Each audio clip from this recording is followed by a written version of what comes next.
안수 집사님들 오늘 헌신 예배를 드리면서 또 헌신 사역도 안수 집사님답게 또 잘 안 하는 그런 좀 손길이 미치지 않는 에스컬레이터 틈새라 화장실 또 이렇게 헌신 사역을 해주셨네요. 참 귀한 사역이고요. 오늘 예배 마치고 꼭 화장실 들렸다가 우리 성도님들 가시면 좋을 것 같습니다. 오늘 찬양도 우리 김영식 집사님의 탁월한 선곡에다 우리 안수 집사님들의 은혜로운 찬양 이어서 너무 감동이 되었습니다. 귀한 헌신 우리 하나님이 또 기쁨으로 받아주셨는 줄 믿습니다. 장래연애 시리즈 5번째 시간입니다. 이 시간에는 사명과 장래의 은혜와의 이 관계에 관해서 생각해 보겠습니다. 이 장래연애 시리즈 설교의 핵심 메시지는 뭐냐면 여러 차례 말씀드렸습니다마는 이렇게 표현할 수 있습니다. 순종의 원동력은 하나님이 장래에 베푸실 은혜를 바라보는 믿음이다. 이게 이 설교 핵심, 이 설교 시리즈의 핵심 메시지입니다. 그러니까 그리스도인이라면 누구나 죄와의 싸움에서 승리하고 또 하나님 사랑하고 이웃을 사랑하라는 하나님 말씀에 순종함으로 하나님께 영광을 돌리는 삶을 살고 싶어 하는데, 대체 무엇이 우리에게 이 순종의 길을 걸어가게 하는 능력을 주냐 하면 하나님께서 베푸실 그 장래의 은혜를 바라보는 믿음이라는 것입니다. 오늘은 안수 집사님 헌신 예배입니다. 교회에서 보통 장로님들이나 안수 집사님들을 가리켜서 중직자라고 그러죠. 그런데 사실 이 중직자라는 단어는 성경에 나오는 공식 명칭은 아닙니다. 집사, 권사, 장로 이런 것들이 성경에 나오는 직분이죠. 그런데 왜 중직자라고 부를까요? 이 직분이 얼마나 귀하고 중요한지를 이 중직자라고 하는 이 단어를 통해 강조하는 것입니다. 안수집사라는 이 직분이 정말 귀하고 가치 있다는 의미에서 중직자라고 부르는 거죠. 자, 그러면 우리 안수집사님들의 사명은 뭘까요? 먼저 이 사명이라는 단어가 뭔지를 우리가 이해해야 되는데요.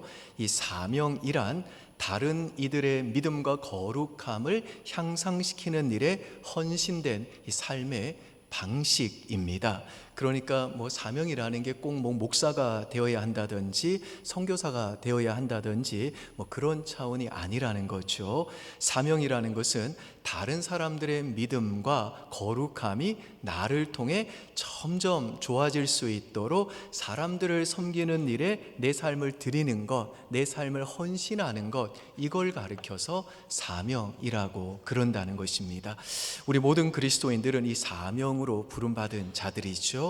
우리 모든 그리스도인들은 다른 이들의 믿음과 거룩함을 향상시키는 일에 헌신하는 이 사명을 가진 자들이라는 것입니다.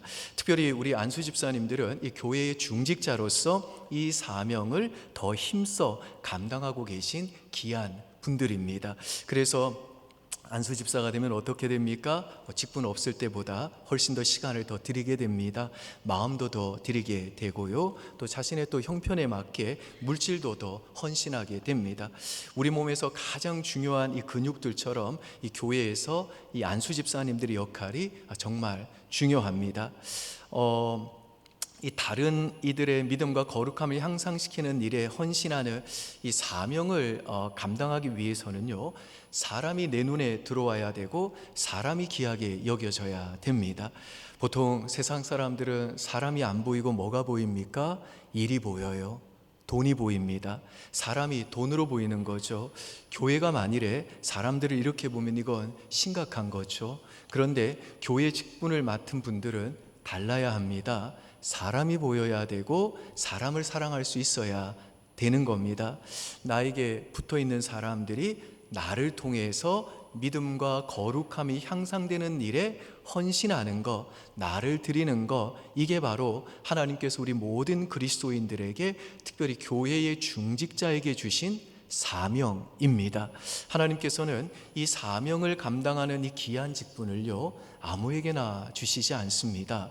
누가복음 13장 23절과 24절 보실까요? 시작.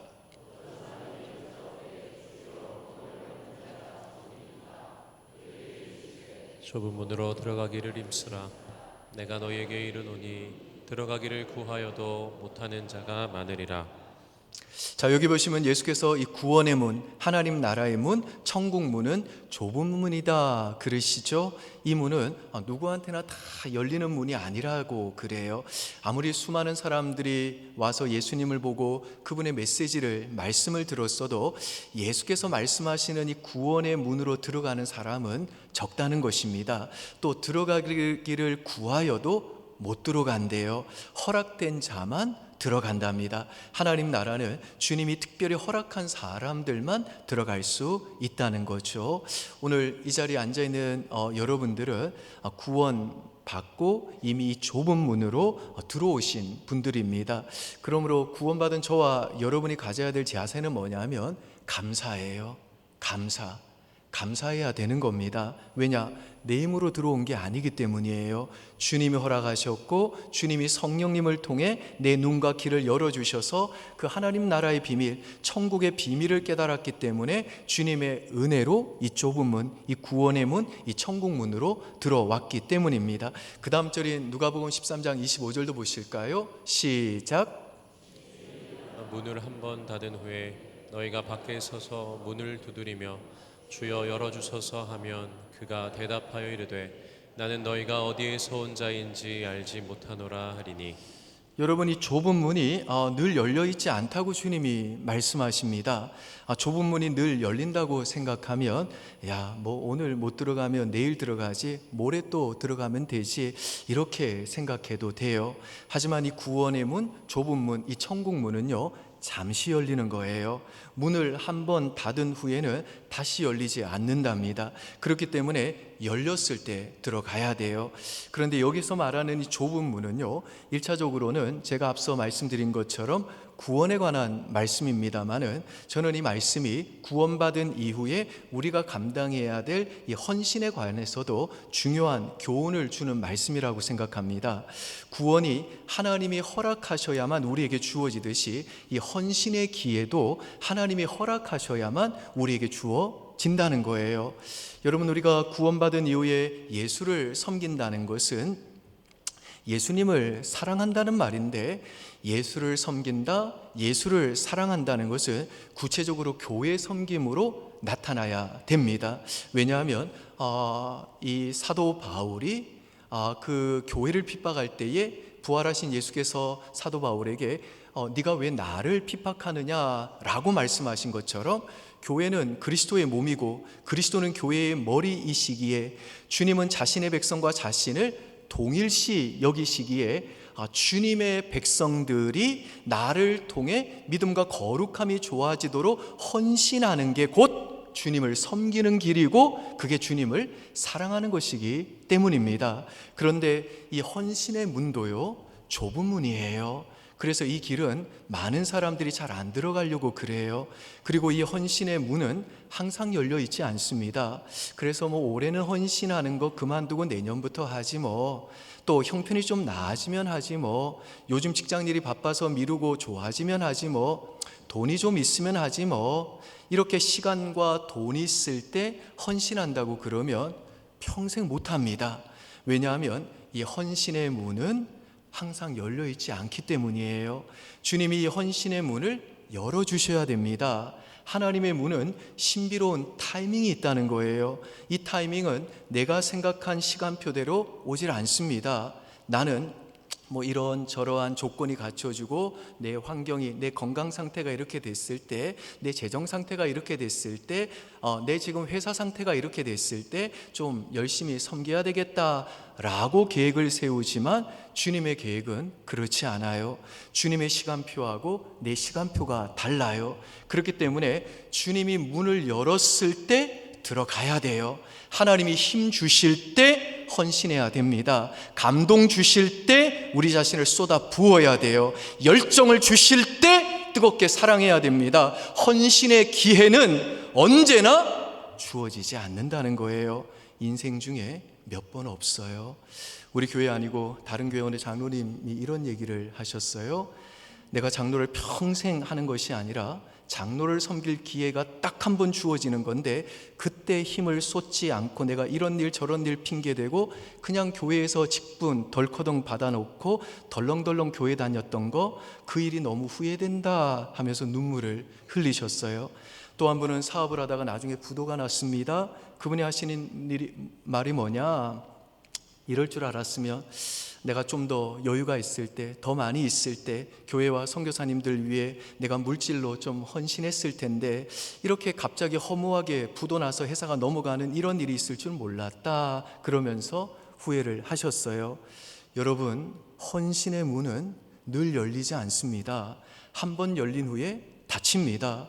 물론 우리 주님은 인자하시고 긍휼이 풍성하셔서 우리가 연약해서 헌신하지 못할 때도 우리의 형편을 다 헤아려 주시고 우리를 버리지 않으시고 다시 우리에게 헌신의 기회를 주실 수 있습니다. 하지만 저와 여러분이 알아야 될 것이 뭐냐, 헌신의 이 타이밍이 내 편의대로 오지 않는다는 거예요. 그래서 주님이 헌신의 기회를 주실 때 그 기회를 붙잡아야 된다는 것입니다. 주님이 헌신의 문을 닫으면 그 다음엔 이상해요. 이상하게 열정도 안 생기고 힘도 안 생기고 신앙생활을 하지만 뭔가 미지근하게 안 믿는 자처럼 그렇게 교회는 다니지만 괴로워하면서 교회 다니다 금방 나이가 들게 되고 주님 앞에 설 날이 오게 됩니다. 그렇기 때문에 우리는 이 헌신의 원리, 주님이 말씀하신 이 좁은 문의 원리 기억하면서 이 좁은 문으로 들어가기를 힘쓰면서 기도해야 됩니다. 주님, 이 헌신의 문이 내게 열렸을 때 즉시 순종할 수 있는 열정 주십시오. 이렇게 늘 기도하면서 주님이 이 헌신의 문, 봉사의 문, 섬김의 문을 열면 언제든지 그 앞에서 망설이지 않고 즉시 내가 순종하겠습니다 라고 하는 이 마음의 이 예열 상태를 유지해야 돼요. 그래야 주님이 이 문을 딱 열어주시면 지체하지 않고 아멘 하면서 들어갈 수 있다는 거예요. 하나님 나라의 그 귀한 가치를 알고 주님을 섬길 기회를 구하던 자들은 이 문이 열렸을 때, 헌신의 문이 열렸을 때 갈등하지 않습니다. 할까 말까 머뭇거리지 않아요. 이미 충분히 그 마음이 예열되어 있고 준비가 됐기 때문에 아멘 하면서 탁 들어가는 거예요. 주님이 성령으로 감동 주실 때 헌신해야 돼요. 뜨거운 열정을 주실 때 열정을 품고 일을 해야 됩니다. 주님이 힘을 주실 때 힘을 써야 돼요. 주님의 때가 있습니다. 헌신도 때에 맞게 맞춰야 된다는 겁니다. 은혜의 타이밍, 헌신의 타이밍이 있다는 거예요. 그러므로 사랑하는 여러분, 하나님이 건강 주실 때, 기회 주실 때, 시간 주실 때, 하나님이 마음을 주실 때 그때 헌신하십시오. 교회에서 직분을 허락해 주실 때 이거 목사님이 교회 봉사라고 임명했다 이렇게 생각하지 마시고, 목사님을 통해서 주님께서 내 생애 중에서 이 부분에서 교회를 잘 섬겨라, 나를 잘 섬겨라, 내 백성을 잘 섬겨라, 내 백성을 섬기는 게 곧 나를 섬기는 거다, 이렇게 기회를 주셨다, 이 사명 주셨다, 이렇게 받아들여야 돼요. 헌신의 문은 늘 열리지 않습니다. 한 번 열린 후에 닫혀요. 문이 닫힌 후에 후회해도 소용없는 겁니다. 자, 그러면 사람들의 믿음과 거룩함이 날 통해서 좋아지게 하는 이 일에 헌신하는 구체적인 방법은 뭘까요? 마태복음 11장 28절에서 30절, 우리 한번 은혜로운 말씀이죠. 주님이 오늘 내게 주시는 말씀으로 우리가 받고 또 읽었으면 좋겠습니다. 금 나와라 뚝딱. 네, 안 나옵니다. 제가 읽어드리겠습니다. 하나님 말씀입니다. 수고하고 무거운 짐진 자들아 다 내게로 오라. 내가 너희를 쉬게 하리라. 나는 마음이 온유하고 겸손하니 나의 멍에를 메고 내게 배우라. 그리하면 너희 마음이 쉼을 얻으리니 이는 내 멍에는 쉽고 내 집은 가벼움이라 하시니라. 우리가 너무 잘 아는 유명한 말씀이죠. 여기 보시면 마음이 온유하고 겸손하신 주님이 우리 보고 뭐라고 하십니까? 나의 멍에를 베고 내게 메고 내게 배우라 말씀하세요. 주님께 배우는 자가 주님의 제자예요. 그런데 주님이 지어주는 멍에를 메는 사람만 주님이 자신의 제자로 받아요. 멍에를 안 지면 배우지 못합니다. 멍에가 뭔지는 여러분 잘 아시겠습니다만은 한번 보실까요? 저게 위에 있는 게 멍에고 저 멍에를 이제 소 양쪽에 딱 걸면 같이 이제 밭을 갈거나 짐을 같이 지고 가는 거죠. 교회 직분자 이 멍에를 안 지면 못 배우는 부분이 있습니다. 아무리 우리의 자식들이 똑똑하고 잘났어도요, 자기가 결혼해서 자식을 낳고 그 멍에를 지어봐야 인간이 돼요. 배우는 게 있어요. 주님 나라도 마찬가지입니다. 주님이 지어준 멍에를 매야만 배울 수 있는 부분이 있어요. 교회를 그냥 아무런 책임 없이 그저 쇼보듯이 다니다가 그냥 헌금 좀 내고 획하고 딱 가버리고 또 마음에 안 든다고 획획 다른 교회로 옮기는 사람들은 평생 주님께 못 배웁니다. 그럼 어떤 사람이 진짜 주님을 배우느냐? 교회 봉사를 통해 교회를 섬기는 게 주님을 사랑하는 것이고 주님을 섬기는 거다, 이 믿음 갖고 힘들고 어려운 일도 감당하는 사람, 사람과의 그 갈등 속에서도 주님이 말씀하신 대로 그 섬김의 길, 헌신의 길을 가는 사람, 이게 헌신인데 이 헌신의 멍에를 매야만 배워요. 주님의 몸된 교회를 위해 힘들고 어려운 것도 감당하려고 그 짐을 지는 자세가 있을 때 주님의 제자가 된다는 것입니다. 그래서 교회에서 이 직분을 받고 봉사를 하게 되면요, 예수님의 제자가 됩니다. 여러분, 제가 예수 믿고 나서 성경을 언제 가장 잘 배웠는지 아십니까? 제가 대학교 1학년 때 회심 경험하고 이제 주일학교 교사를 했는데 주일마다 애들한테 이제 성경을 가르쳐야 되잖아요. 그 당시에 제가 예수 믿고 얼마 안 됐을 때입니다. 저는 뭐 어렸을 때 교회 안 다녔어요. 뭐 여름 성경학교 잠깐 일주일 다닌 거 말고는 다녀본 적이 없다고요. 그런데 주일학교 교사를 했는데 그 당시에 총회에서 나온 계당 공과로 아이들을 가르쳤습니다. 저 그때 공과를 달달 외웠어요.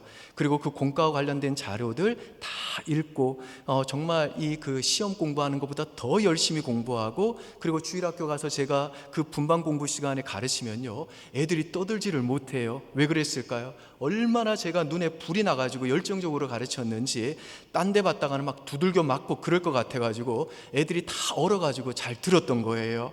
그리고 애들 가르치려면 또 기도해야 되잖아요.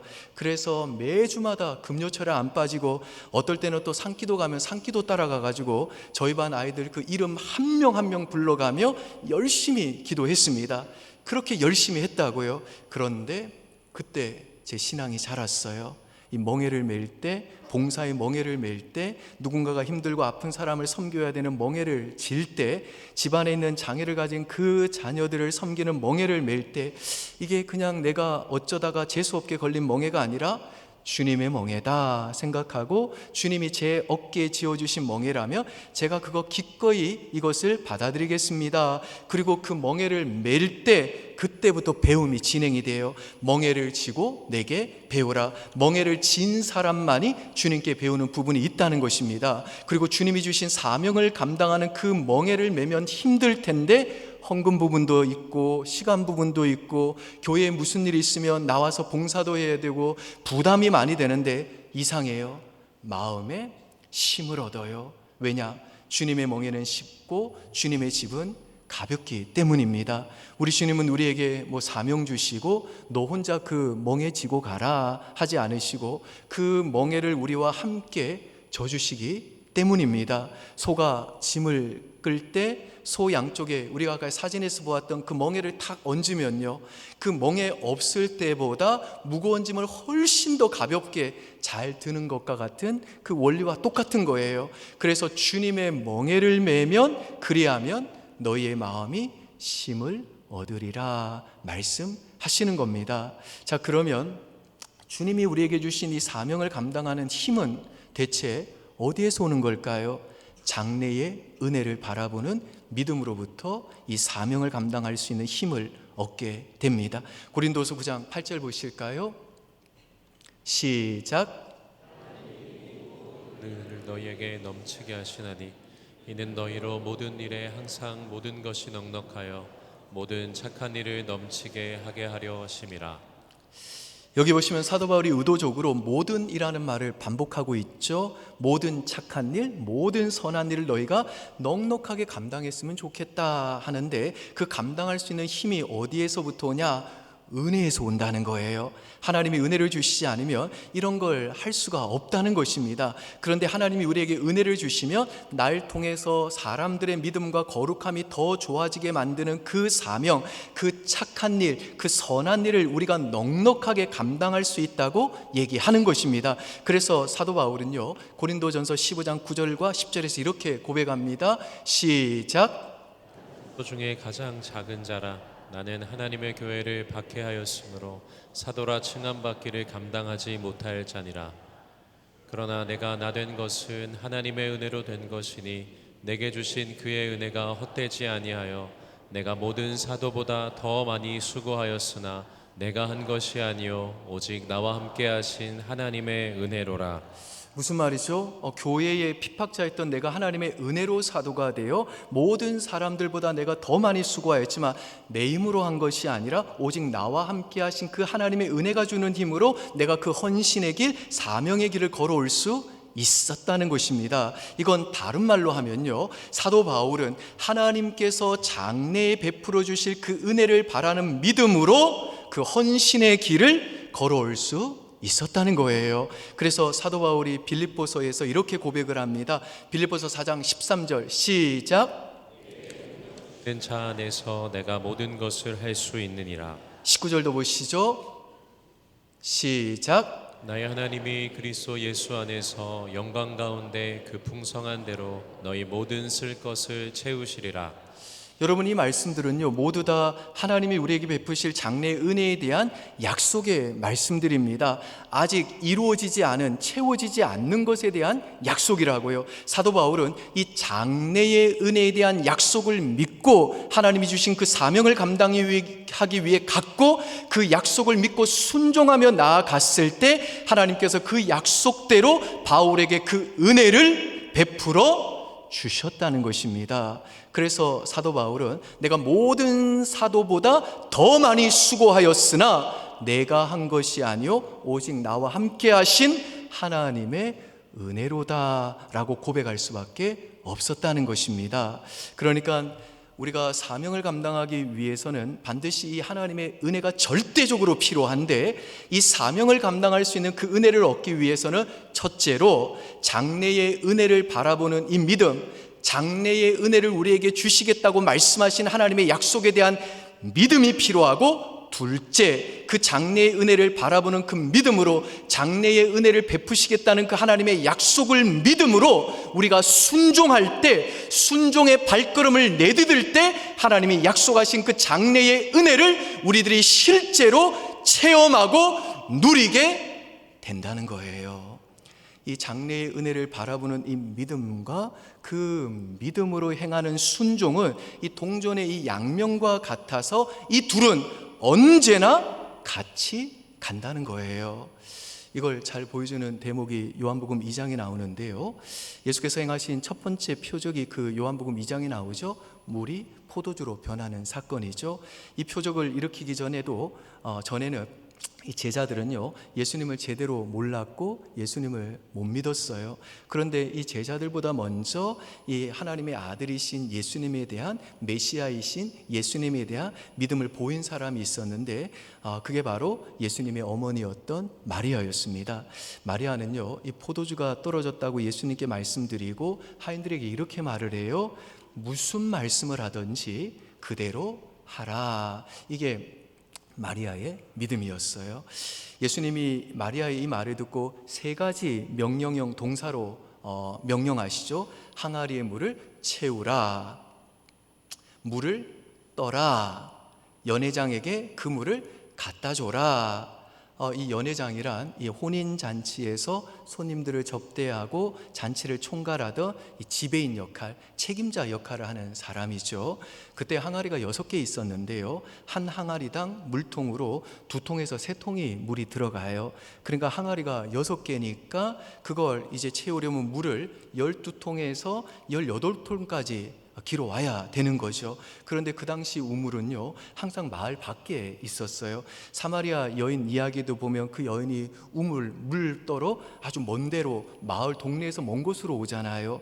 마을 밖 우물까지 가서 이 12통에서 18통까지 기르다가 항아리 6개를 채운다는 게 이게 보통 힘든 일이 아니라고요.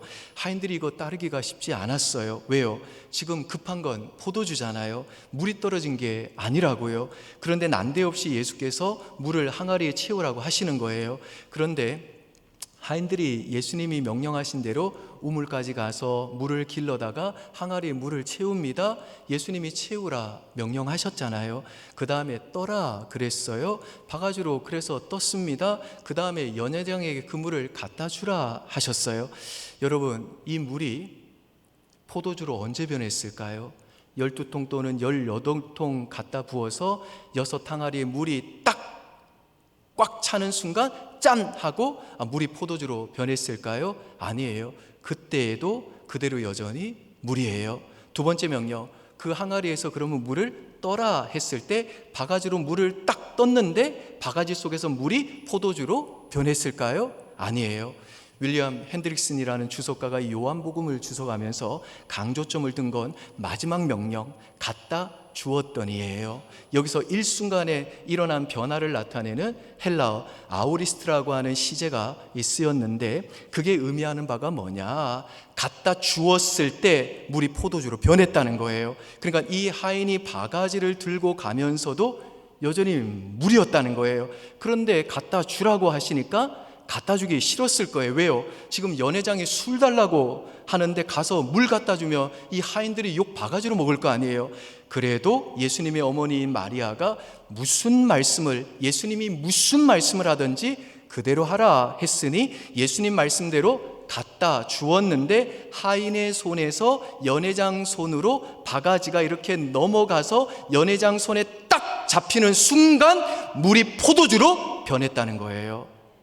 그러니까 이 물이 포도주로 변한 표적은 어떻게 일어났습니까? 주님이 채우라, 떠라, 갖다 주라. 그러면 물이 포도주로 변하는 기적, 은혜, 능력이 나타날 거다. 이 장래의 은혜에 대한 약속의 말씀을 믿음으로 예수님 말씀에 끝까지 순종할 때 그 하인들만 주님이 약속하신 이 장래의 은혜를 직접 목도하고 직접 경험하고 직접 체험했다는 것입니다.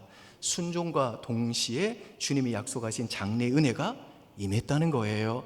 내 힘으로 할 수 없는 그 상황 속에서 믿음으로 나를 꺾어서 하나님 앞에 맡기고 순종의 발걸음을 내디딜 때 장래의 은혜가 임하는 역사가 일어났다는 것입니다.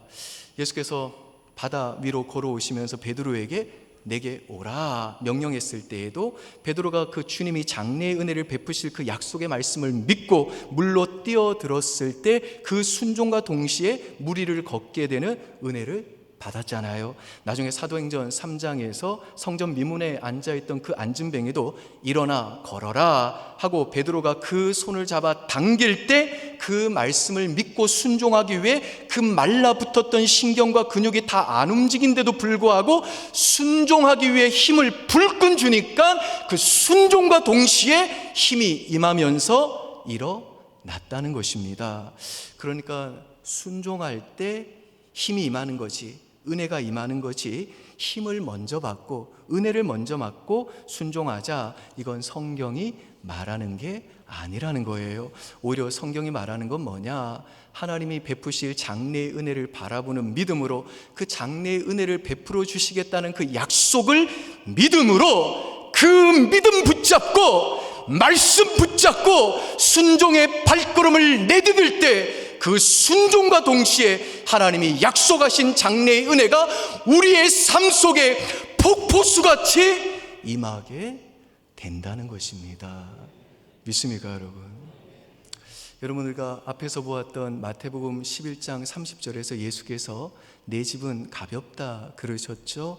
이 가볍다라는 단어를 어거스틴은요 뭐라고 해석했냐면요, 처음에는 무거우나 점점 가벼워져서 나중에 깃털보다 더 가벼워진다 그랬어요. 그러면서 이게 무슨 말이냐면요, 예수님이 우리에게 지어주신 이 멍에 헌신의 짐의 특징은 처음에는 좀 무거운 것 같은데 내가 하나님이 베푸실 그 장래의 은혜를 바라보는 믿음으로 순종해서 주님과 함께 그 헌신의 짐, 그 멍에를 지다 보면 이 짐이 점점 가벼워져서 무게가 안 느껴지고 깃털처럼 가벼워진다는 거예요. 그래서 어거스틴은 이렇게 말했습니다. 멍에는, 주님이 우리에게 이 지어주는 멍에는 우리에게 천사의 날개로 변한다. 그 멍에가 우리 영혼이 하늘로 탁 비상할 수 있게 해준다는 거예요. 그렇기 때문에 예수님의 멍에를 진 것이 행복이고 기쁨이 된다는 거예요. 주님이 우리에게 지어주신 그 헌신의 짐, 사명의 짐은 하나님이 우리에게 베풀어 주시는 장래의 그 은혜 때문에 능히 질 수 있게 될 뿐만 아니라 그 짐은요, 갈수록 편안하고 갈수록 가벼워져서 내 영혼이 그 멍에 때문에 천사처럼 하늘을 향해서, 하나님을 향해서 날아가게 해서 내 내면과 인격이 점점 더 하나님을 더욱 닮아가게 만드는 그런 놀라운 비밀이 숨어 있다는 것입니다. 그러므로 사랑하는 우리 안수 집사님 여러분들, 멍에 그거 잘 매셨습니다. 그 직분 잘 받으셨어요. 그 헌신의 멍에가 교회를 위해 오랫동안 귀한 수고를 아끼지 않고 여기까지 달려오신 여러분들의 그 영혼을 하늘로 올리는, 하나님께로 날아가게 만드는 천사의 날개가 될 것입니다. 지금까지 해오신 것처럼 계속해서 주님과 함께 멍에를 지는 법을 배우십시오. 그럼 그 멍에가 여러분을 행복하게 만들어 줄 겁니다. 평안하게 만들어 줄 것이고 여러분에게 힘을 주실 겁니다. 바라기는 하나님이 베푸실 이 장래의 은혜를 바라보는 믿음으로 날마다 이 순종의 발걸음을 내디딤으로 하나님이 약속하신 이 장래의 은혜 풍성히 받아 누리며, 그래서 사람들이 나를 통해 믿음이 자라고 또 나를 통해 거룩해지고 또 나를 통해 교회가 더욱 견고해지는 이 복되고 영광스러운 이 사명의 길 기쁨으로 노래하며 걸어가는 우리 안수 집사님들과 우리 은평의 모든 가족들 되어주시기를 주님의 이름으로 온 마음 다해 부탁드리고 축복합니다. 아버지 하나님 고맙습니다. 오늘 안수 집사님 헌신 예배 통해서 주님 음성 듣게 하시니 감사합니다. 하나님, 우리가 이 구원의 문, 좁은 문으로 들어온 것도, 또 사명을 감당하는 이 헌신의 문에 들어온 것도 모두가 다 주님의 은혜요, 주님께서 허락하신 특권임을 고백합니다. 주님, 이 시간 결단하게 하옵소서. 주님이 헌신의 문 여실 때 망설이지 않고 아멘으로 화답하는 우리 되게 도와 주시옵소서. 내일로 미루지 않고 조건이 갖추어지기를 기다리지 않고 지금 이 순간 주님이 주시는 감동과 열정으로 순종하는 우리 모두 되게 하여 주시옵소서. 주님, 우리 안수 집사님 축복하여 주십시오. 주님께서 지어주신 이 헌신의 멍에가 처음에는 무겁게 느껴질지라도 주님과 함께 메어갈 때 점점 가벼워져서 마침내 천사의 날개가 되게 하여 주시옵소서. 그 멍에를 통해 주님을 더 깊이 배우게 하시고 주님을 더욱 닮아가는 복된 여정 되게 하여 주시옵소서. 하나님, 이제 우리 모두에게 이 장래의 은혜를 바라보는 믿음을 더하여 주시옵소서. 장래의 은혜를 바라보는 그 믿음, 장래의 은혜를 베푸시겠다는 그 하나님의 약속을 바라보는 믿음으로 순종할 때 주님께서 약속하신 그 은혜가 우리 가운데 풍성히 임할 것을 믿습니다. 우리를 통해 그래서 사람들의 믿음이 자라가게 하시고 거룩함이 더해지게 하시고 교회가 견고해지는 놀라운 역사가 일어나도록 우리로 하여금 이 헌신의 길, 사명의 길 걸어갈 수 있도록 주여 도와 주시옵소서. 감사드리며 예수님 이름으로 기도합니다. 아멘.